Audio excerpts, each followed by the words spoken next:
Okay, so point is, I was over here on the YouTube minding my own business, and it recommended me this video from, what's his name? Oh, Mike Zero, and he's talking about Mark Hamill, what he had said recently in regards to, you know, how Lucasfilm's going to handle the Gene Carano thing. Anyway, the reason I felt a need, oh my god, what am I doing? The TV's on. Let's start this again. Okay, so I saw this video on YouTube from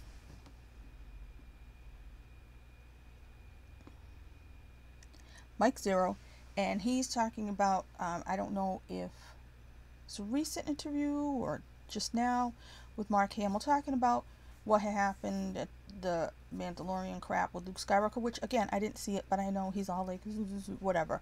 So the point is, he said that Mark Hamill said something about that this had brought him back to what he had hoped for Luke Skywalker in The Last Jedi. Now this, I'm going back because I did the video on why I love The Last Jedi, why I thought that was perfect for Luke Skywalker, and it's just dawning on me now that I think that Luke Skywalker was more like the Luke Skywalker from Return of the Jedi,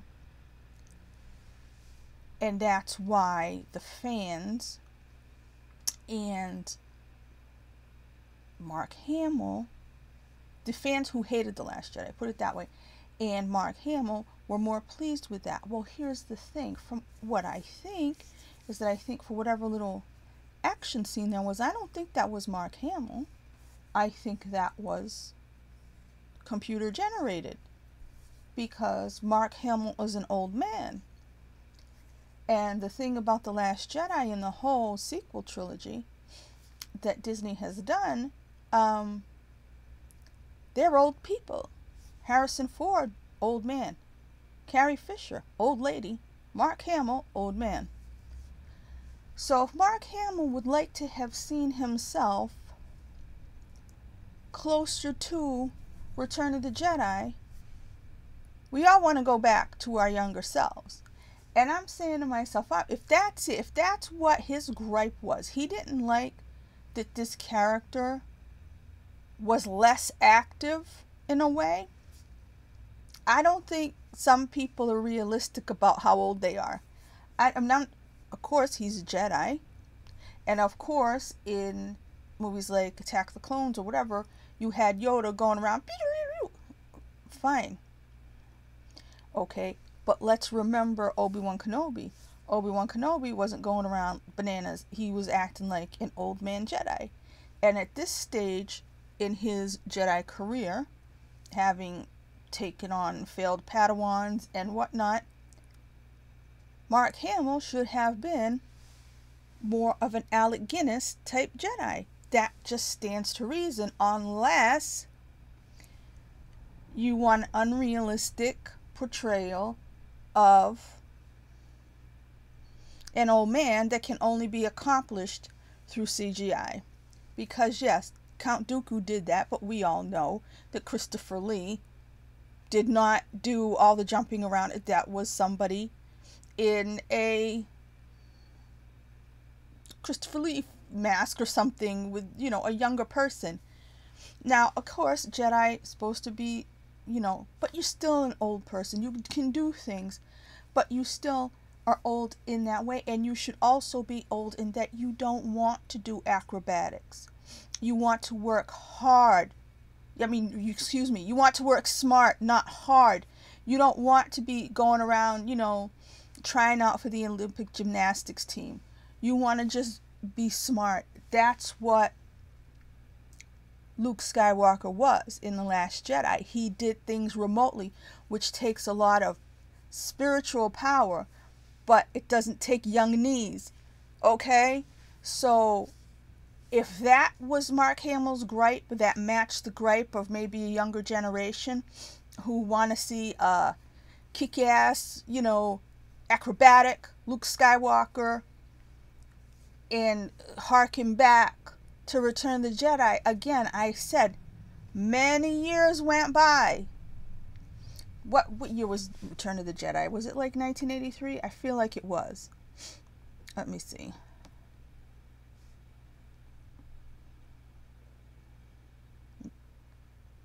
Okay, so correct my math because I am old too.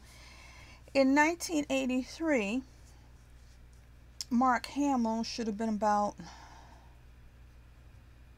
31, 32 years old since he was born in 1951. In 2017,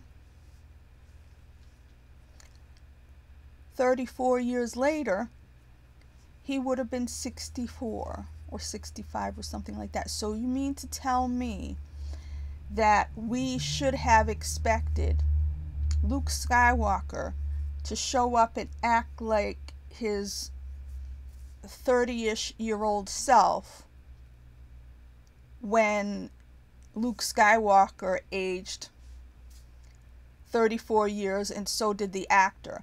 Because it's not just about, like I said, getting old. It's about Luke Skywalker had 34 years of life and bitterness and failure and just ending up in the same situation with a, you know, new group of freaking Nazis that he was dealing with instead of the Empire. It was the, what were they called? The New Order? I keep forgetting. The First Order? Whatever. Those people. He should have been bitter. He should have been butthurt. He should have been cranky. He should have been sick of drinking blue milk. He should have had a whole completely shitty attitude about being a Jedi in the Force, because at that point it hadn't come to anything. He failed as a Jedi Master. He had his own freaking nephew turn to the dark side. He was supposed to just be chipper and be like, oh no, look, a new kid, let me just teach her and let me just be so kick-ass and woo. Is that what he was supposed to do? Is that what he wanted to do?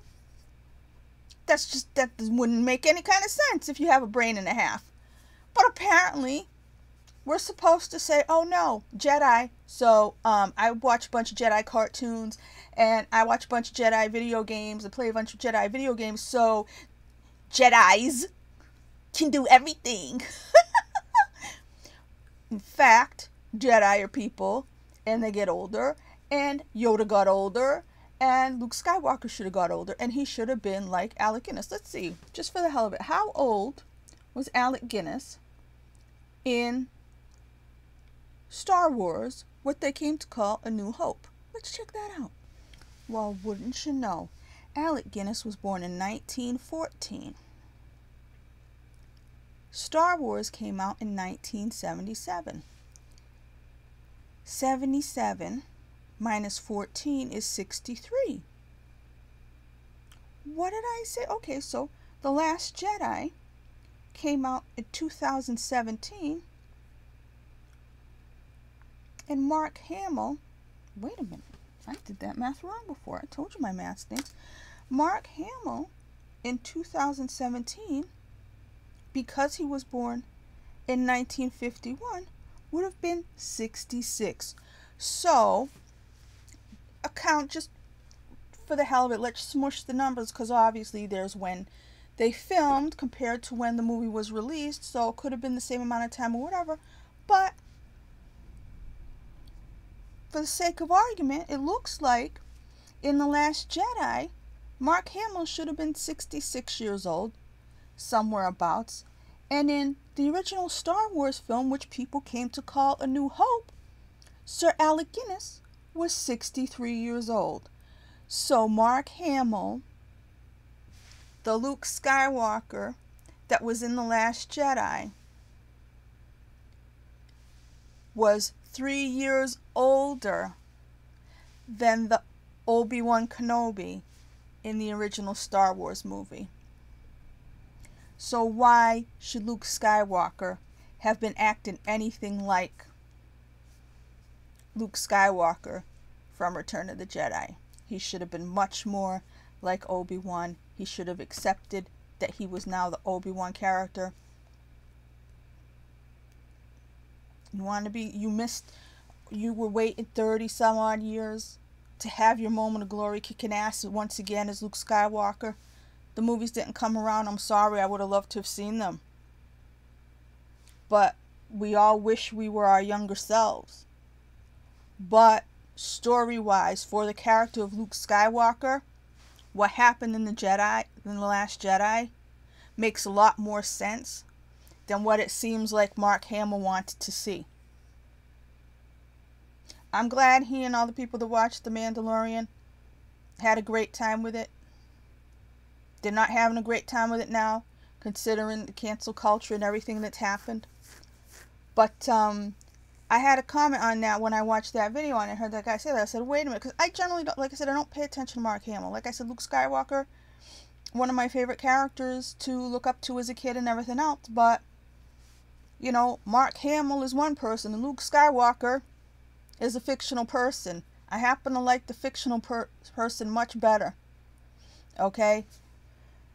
The other one whines on Twitter about politics and stuff like that. Like I said, 66 years old, 3 years on Obi-Wan Kenobi. He should have been stayed. He should have been grumpy. He should have been fatalistic. He should have had all the attitude that was written into that script, whether it was portrayed on screen instead of, you know, something of a I don't want to be here attitude. You can debate that, but it's clear to me that now I understand the unrealistic expectations that an actor had for a character that he created and hoped would be something, I guess all these years, that he was able to see himself as in CGI version in The Mandalorian, but did not happen in The Last Jedi. And if he hated that Rian Johnson didn't want to do what he wanted with his script and his movie, you know, you should have yelled at George Lucas when he sold the thing in the first place.